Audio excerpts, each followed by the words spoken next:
Good evening, everybody. Thank you very much for joining in. This side, Rahul Magan here as the Chief Executive Officer of Treasury Consulting LLP. And today we are going to cover a video which is ballooning size of the balance sheets of the top three central banks. In fact, one more top four central banks across the globe. And we welcome you in this video. Now, as you very well understand that a lot of quantitative easing has is happening across the globe and central banks are just pumping money. I am also not sure from where they are bringing the money. They are just printing the money like anything. But nonetheless, this is their jurisdiction to print the money, and in that they are creating what is known as the financial inflation. Now, over the period of the time, there is a lot of debate which has happened on the Bloomberg TV recently, and I am in sync of the debate, which suggested that there is not a single difference between unconventional monetary policy and a conventional monetary policy. I would, to be very honest, agree with this because once in 2008, these so-called central banks started the unconventional monetary policies. There was a reason behind that. But now what did happen? This reason is nothing. There is no reason for unconventional monetary policies, whether it is fully a conventional monetary policy with such which these central banks are doing, and that too at a very fast pace. To be very honest, at a very fast pace. If you look at the report which has been provided by the media, this report suggesting something contrast, something very difficult situation to us, and we need to acknowledge that. Now, if I read for you, the record bond borrowing by global central banks has swollen their balance sheet, and U.S., Europe, and European Central Bank and Bank of Japan added approximately $12.7 trillion of the government debt, which is very huge, $12.7 trillion. And People Bank of China is to an extent exception. Its total assets has been declined uh, since 2004 or 2014, October 2014. Reserve Bank of India assets are also growing. Reserve Bank of India is taking approximately 600,000 crores INR every year as a gross borrowing from India, and over the period it is accumulating. Lot of talks which is happening in the market, which clearly suggested that exactly how Reserve Bank of India is paying the interest rate. You know what is the source of paying interest rate? Because as far as my information is concerned, that a lot of money is getting paid in terms of interest rates on these bond borrowing programs, which on issuance of the bond and the subsequent interest by Reserve Bank of India.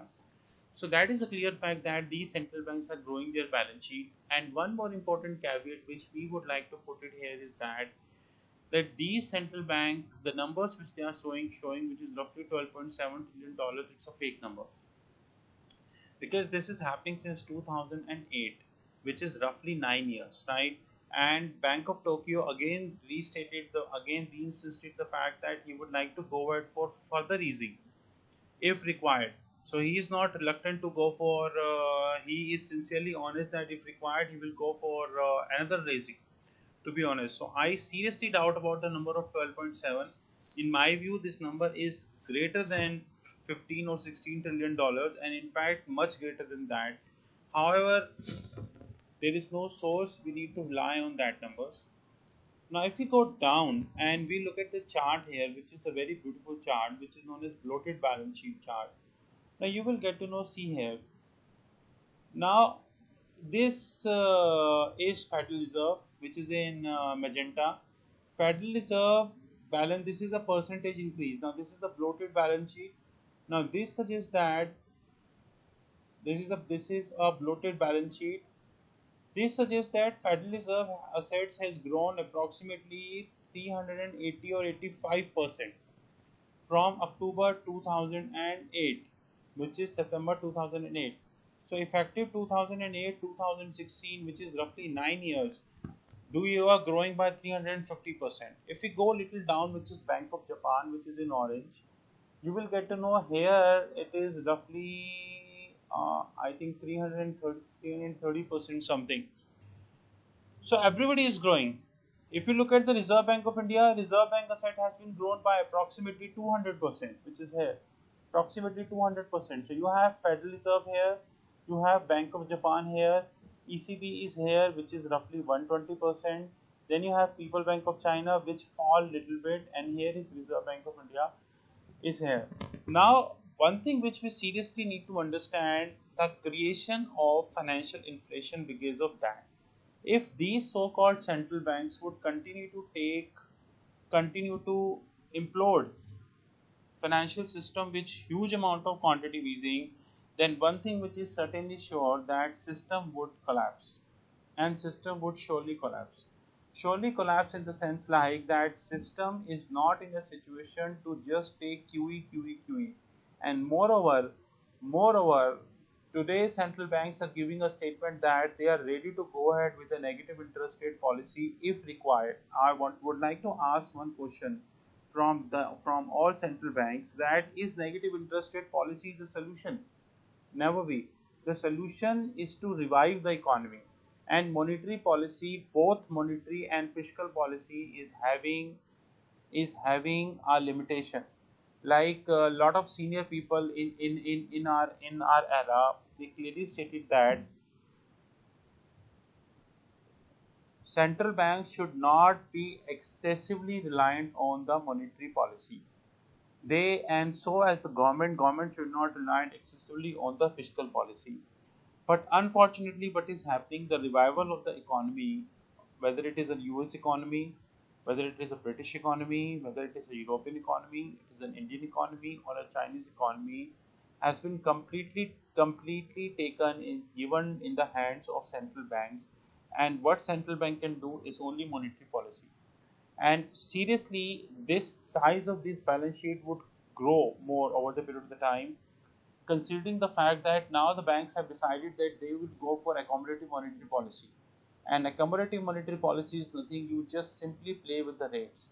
Like look at here, Reserve Bank of India reduced the repo rate, which is the main benchmark rate in India, by 1.5%, 1.5% in the last 1.5 years, which is very high. I still remember there was a time when repo rate was 8.5 something, and India used to get a good carry. But now the same repo rate is 6 and 6.25, and India is facing the prospects of carry. Although India is still getting the carry because of the fact that everything keep intact, that that the other part of the globe is having negative interest rate policy, and because of this negative interest rate policy, things are going haywire. Things are going, and because of this negative interest rate policy, people are forced to invest in India, even in the high investment, even in the high yield bonds, which could be non-investment grade bonds.